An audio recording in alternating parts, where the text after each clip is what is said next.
నమస్కారం. City news కి స్వాగతం. ముందుగా ముఖ్యాంశాలు. ప్రశాంతంగా ముగిసిన మున్సిపల్ కౌన్సిల్ సాధారణ సమావేశం.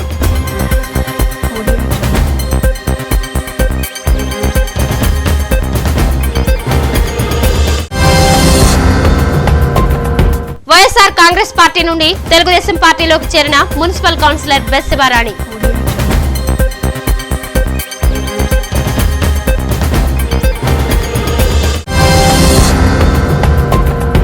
40వ వార్డు నుండి వైఎస్ఆర్ కాంగ్రెస్ పార్టీ తరపున కౌన్సిలర్ గా ఎన్నికైన బెస్సిబారాణి ఎమ్మెల్యే ఆలపాటి సమక్షంలో తెలుగుదేశం పార్టీలో చేరారు.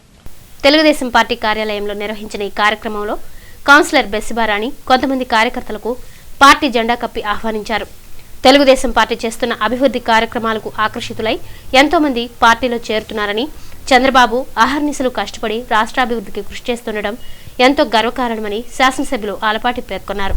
తెలుగుదేశం పార్టీ తెలుగుదేశం పార్టీ నాయకత్వం ఆల్పాటి నాయకత్వం.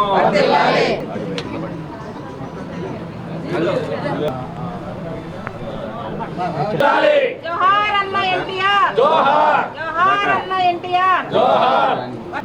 40వ వార్డు కౌన్సిలర్ రాణి గారిని పార్టీలో చేరటం అనేది చాలా సంతోషకరమైన అంశం. ఇవాళ ఏదైతే ఏ ఉద్దేశంతో అయితే ఆ రోజున అన్న నందమూరి తారక రామారావు నాకు ఏ నిజమో తెలియదు, పేదవాడి యొక్క ఆకలిని పోగొట్టడమే ఈ యొక్క తెలుగుదేశం పార్టీ యొక్క విధానం నినాదం అని చెప్పిన ఆయన యొక్క ఆశయ ఆలోచనలకు అనుగుణంగా ఈ రోజున ప్రపంచం మొత్తం కూడా తెలుగుదేశం పార్టీ చుట్టూ తిరిగే పరిస్థితి వచ్చినందుకు చాలా గర్విస్తూ ఉన్నాం తెలుగుదేశం పార్టీ కార్యకర్తలుగా, నాయకత్వంగా. అలాంటి నాయకత్వం ఈ రోజున మిమ్మల్ని హక్కును చేర్చుకుంటా ఉంది.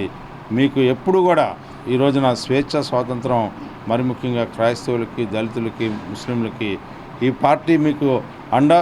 ఈ పార్టీకి మీరు దండుగా ఉండాలి, వెన్నుగా ఉండాలి. ఈ పార్టీని పైకి తీసుకెళ్తే పేదవాడు అభివృద్ధి చెందాడని చెప్పి పూర్తిగా విశ్వసించి మీరు ఈ పార్టీలోకి వచ్చినందుకు నా యొక్క కృతజ్ఞతలు, ధన్యవాదాలు అని. ఈ కార్యక్రమంలో పార్టీ అధ్యక్ష కార్యదర్శులు కుద్దూస్, అశోక్ వర్ధన్, కౌన్సిలర్లు మాదల కోటేశ్వరరావు, పెండ్యాల వెంకట్రావు, సుబ్బారావు, రవీంద్ర, ఆశీర్వాదం, పలువురు పార్టీ నాయకులు, కార్యకర్తలు పెద్ద సంఖ్యలో పాల్గొన్నారు. నేను 40వ వార్డు ప్రతినిధిగా మన రాజా గారు చేస్తున్న అభివృద్ధి పనులకు ఎంతో చేస్తున్న పనులను చూసి చాలా ఆనందిస్తూ ఉన్నాము. చాలా బాగా చేస్తున్నారు పనులని. ఆయన అడుగుజాడల్లో నడవాలని చెప్పేసని నేను ఈ నిర్ణయం తీసుకున్నానండి. అదే రకంగా వారి ఆజ్ఞానుసారంగా మా వార్డులో జరగాల్సిన పనులు సక్రమంగా నేను చేస్తానని ఆయనకి చెప్తున్నానండి. ఉపాధ్యాయుల పెండింగ్ సమస్యలను వెంటనే పరిష్కరించాలని కోరుతూ ధర్నా నిర్వహించారు. సిపిఎస్ పెన్షన్ విధానాన్ని రద్దు చేయాలని, ఉపాధ్యాయుల ఉమ్మడి సర్వీస్ రూల్స్ విధించాలని, సిసిఈ పరీక్షల విధానాన్ని వెంటనే సమీక్షించాలని, 3 విడతల డిఏలను మంజూరు చేయాలి అనేటువంటి ఉపాధ్యాయుల పెండింగ్ సమస్యలను వెంటనే పరిష్కరించాలని కోరుతూ తెనాలి చిన్రావూర్ పార్క్ వద్ద తెనాలి ఏరియా FAPTO ఆధ్వర్యంలో ధర్నా నిర్వహించారు. ఈ సందర్భంగా పలువురు నాయకులు మాట్లాడుతూ రాష్ట్ర, కేంద్ర ప్రభుత్వాలు మొండి వైఖరి విడనాడి సమస్యలు పరిష్కరించాలని కోరారు. ఈ కార్యక్రమంలో K V Subbarao, Y Netanjaneya Prasad, TSLM Malleswararao, K Benhur Babu, D Prasad, S Ramachandraiah, D V Subbarao తదితరులు పాల్గొన్నారు. రద్దు చేయాలి సిపిఎస్ విధానాన్ని వెంటనే, రద్దు చేయాలి సిపిఎస్ విధానాన్ని వెంటనే, సాధించాలి ఉపాధ్యాయుల ఉమ్మడి సర్వీస్ రూల్స్ వెంటనే.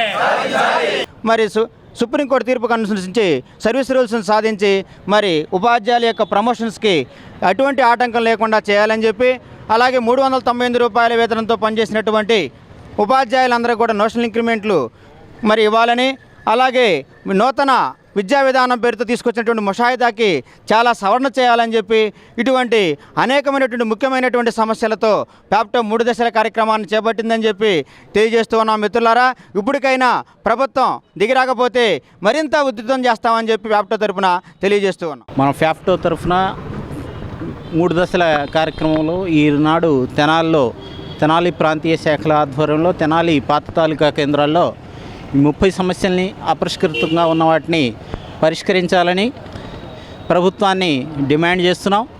అదేవిధంగా ఇక్కడ మున్సిపల్ ఉపాధ్యాయులు సర్వీస్ రూల్స్ పెట్టారు, అవి అసంబద్ధంగా ఉన్నాయి, వాటిని సవరించాలని, అదేవిధంగా 398 మీద పనిచేసే ఉపాధ్యాయుల యొక్క ఇంక్రిమెంట్స్ని సవరించి వారిని న్యాయం చేయాలని ఈ ధర్నాలు ద్వారా మనం ఈ సభాముఖంగా ప్రభుత్వాన్ని కోరుతున్నాం. మున్సిపల్ కౌన్సిల్ సమావేశంలో 102 అంశాలను ఏకగ్రీవంగా ఆమోదించారు.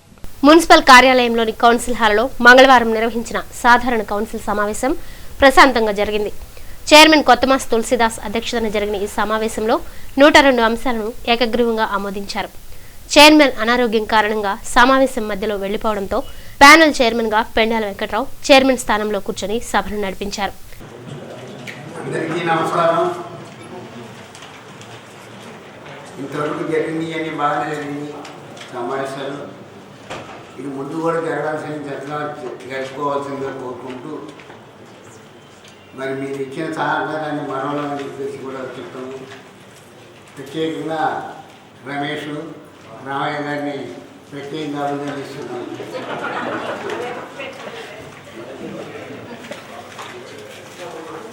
మీ అందరికీ నమస్కారం చేస్తున్నాను. ఇదే చివరి నమస్కారం అని చెప్పేసి మీకు గౌరవనీయులైన చైర్మన్ గారికి ఈ యొక్క సమావేశానికి హాజరైన ధన్యవాదాలు తెలియజేస్తూ మీ ఆరోగ్యం కుదుటపడి మళ్ళా మీరు వస్తారు, అటువంటి అధీనతతోటి వెళ్ళవద్దని చెప్పేసి మనం చేస్తున్నాం. అందరి కౌన్సిల్ సభ్యుల తరఫున మరియు మా యొక్క సిబ్బంది తరఫున, స్టాఫ్ తరఫున.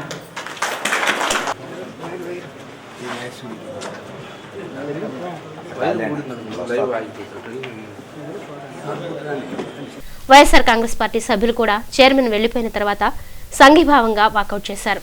అజెండాలోని 102 అంశాలు ఏకగ్రీవంగా ఆమోదించిన అనంతరం 0 అవర్ నిర్వహించారు.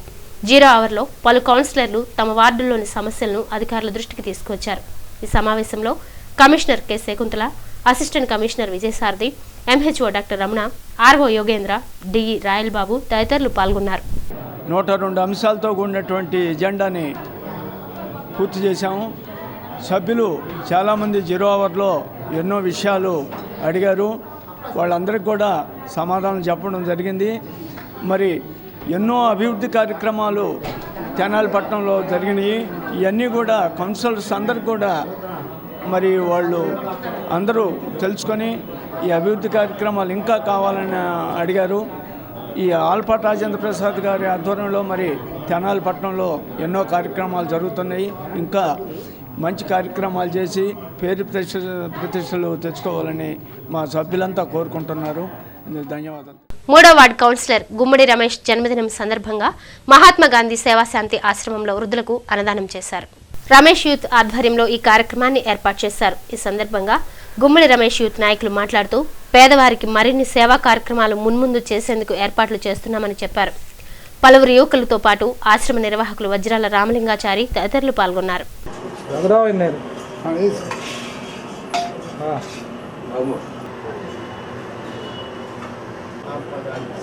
గుమ్మడి రమేష్ గారి జన్మదిన శుభాకాంక్షలు తెలుపుకుంటూ, అలాగే మన తెనాలి గాంధీ ఆశ్రమంలోని గుమ్మడి రమేష్ గారి యువత అందరూ కూడా ఇక్కడ పండ్లు పంపిణీ చేయటం, రొట్టెలు, అదేవిధంగా అన్నదాన కార్యక్రమం చేయటం, ఇలాగే ఆయన మరిన్ని పుట్టినరోజులు జరుపుకోవాలని ఆ భగవంతుని కోరుకుంటూ ఆయుర ఆరోగ్యాలు కలిగించాలని కోరుకుంటూ ఇప్పుడు చిన్న విరామం.